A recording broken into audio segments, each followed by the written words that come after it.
Hello' everyone, কি খবৰ সকলোৰে? পুনৰবাৰ জনাইছোঁ মোৰ চেনেললৈ স্বাগতম। পুনৰবাৰ আগৰ ধৰণে যেনেধৰণে মই ৰেচিপিসমূহ দিছিলোঁ, আজিও এটা নতুন ৰেচিপি লৈ আহিছোঁ আপোনালোকৰ বাবে। প্লিজ লাইক কৰিব, শ্বেয়াৰ কৰিব আৰু কি কৰিব, ছাবস্ক্ৰাইব কৰিব। Please like, share and subscribe কৰিব। যিসকলে মোৰ চেনেলত নতুন হয় তেওঁলোকে একদমেই নাপাহৰিব ছাবস্ক্ৰাইব কৰিব। এয়া মই আলু ভাজি আছোঁ। কিহৰ বাবে জানেনে? মই ছাগলী মাংস বনাম আজি।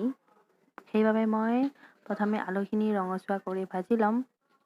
পৰিমাণ অনুসৰি দিছোঁ তেল, আৰু গৰম হোৱাৰ পাছত মই আলুখিনি এনেদৰে ভাজি আছোঁ। মই মিডিয়াম চাইজৰ 5টামান দিছোঁ আলু, আৰু এয়া হৈছে নহৰু, দেখিছে কিমান দিছোঁ। আৰু পিঁয়াজ দিছোঁ মই ডাঙৰ ডাঙৰ চাইজৰ 3টা, আৰু শুকান জলকীয়া আৰু তেজপাত। এয়া হৈছে ছাগলীৰ মাংস। আৰু আনফালে ৰাখিছোঁ মই গৰম মছলাৰ গুড়ি,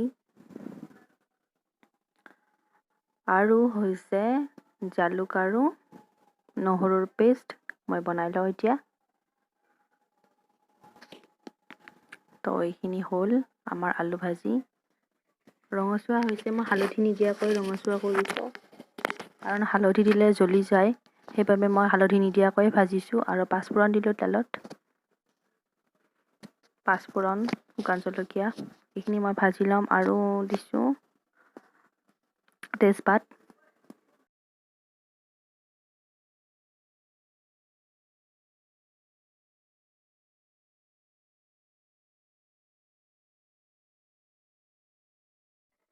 ভাজি হোৱাত মই দিছোঁ এয়া পিঁয়াজ, আৰু লগতে দিছোঁ মাংসখিনিও, কাৰণ মাংসখিনি যিমান ভাজিম পিঁয়াজখিনিও সিমানেই ভজা যাব। আৰু সেইবাবে একেলগে ৰঙচুৱা হ'লে বেছি ভাল, কাৰণ আগত যদি মই পিঁয়াজখিনি ৰঙচুৱা কৰি লওঁ, পাছলৈ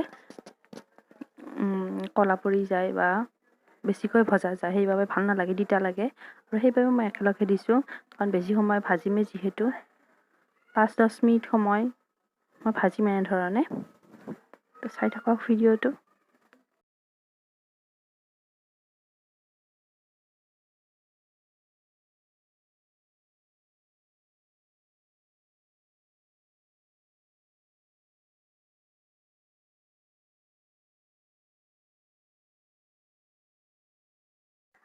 আকৌ দিছোঁ অকণমান হালধি, যিহেতু মই ইয়াত ৰেড চিলি পাউডাৰ ব্যৱহাৰ কৰা নাই।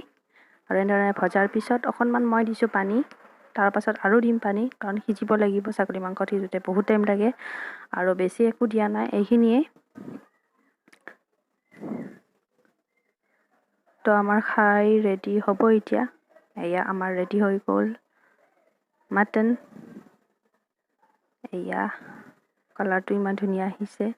এতিয়া আমি এনেধৰণে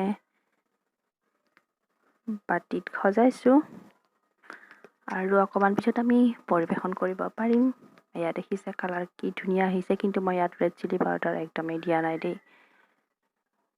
এয়া তো ভিডিঅ'টো কেনে পালে নিশ্চয় জনাব, আৰু লাইক, শ্বেয়াৰ এণ্ড ছাবস্ক্ৰাইব কৰিব। একদমেই কৰিব, লাইক, শ্বেয়াৰ এণ্ড ছাবস্ক্ৰাইব কৰিব। তো আমি খাই লওঁ, আপোনালোকে চাই থাকক।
ভিডিঅ'টো কেনেকুৱা লাগে নিশ্চয় জনাব লাইক শ্বেয়াৰ এণ্ড ছাবস্ক্ৰাইব কৰিব প্লিজ লাইক শ্বেয়াৰ কৰিব আৰু কাষতে থকা বেল আইকনটো প্ৰেছ কৰি দিব যাতে আহিবলগীয়া নতুন ভিডিঅ'সমূহ আপোনালোকে পাই থাকে